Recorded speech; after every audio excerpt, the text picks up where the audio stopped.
tentunya pertahanan ini tidak serta-merta berkaitan dengan alutsista ya. Biasanya pertahanan itu pertahanan masalah ideologi, politik, ekonomi, sosial, budaya, pertahanan dan keamanan.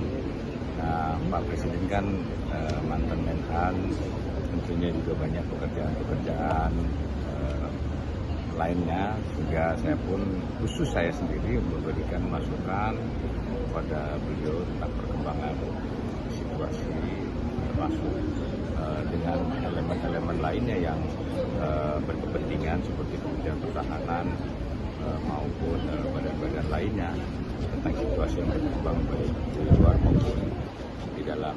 Sehingga setiap saat saya memberikan masukan-masukan kepada. Sudah ada kepikiran agenda selanjutnya untuk atribusi yang baru ini, Pak? Habis ini mau ngapain gitu, Pak? Ya, dalam waktu dekat ini kan kita akan ke Magelang ada acara.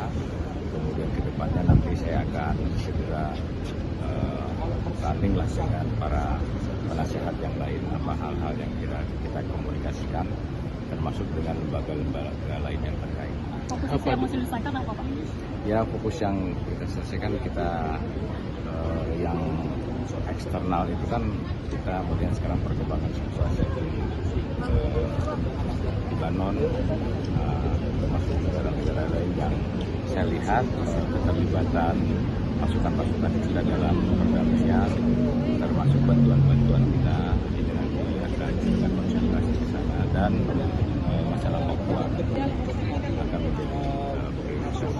Pak Dudung, kalau yang soal industri pertahanan ini kan salah satu atribusinya juga itu, Pak. Nah, kira-kira apa sih pesan-pesan awal Pak Prabowo kepada Bapak gitu untuk ditugaskan amanah jabatan ini? Ya, masalah industri pertahanan, beliau di KKIP ini memberikan pesan kepada saya bahwa nanti coba dicek tentang kondisi saat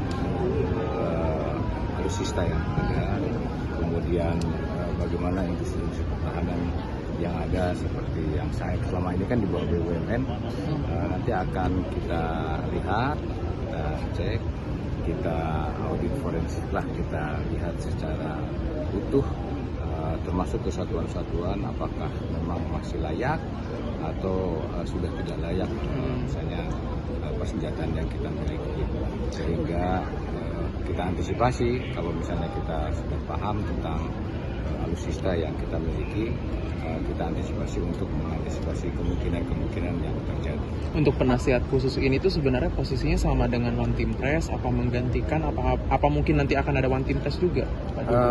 Setahu saya inilah penasihatnya hanya satu, tidak ada One Team Press. Iya. Nanti akan berkoordinasi juga dengan penasihat-penasihat seperti Pak Luhut bin Sarpanjaitan juga, Pak? Oh pasti, karena itu kan masing-masing bidang. Ya, ada yang bidang masalah kesehatan, ada yang bidang masalah politik. Nanti akan kita berkoordinasi tidak secara masing-masing. Jadi penasihat ini udah diinfoin dari jauh-jauh hari, apa baru tadi Pak Dudung? Oh, saya sudah dari awal pas dipanggil ke Kertanegara saya sudah. Oh, udah tahu.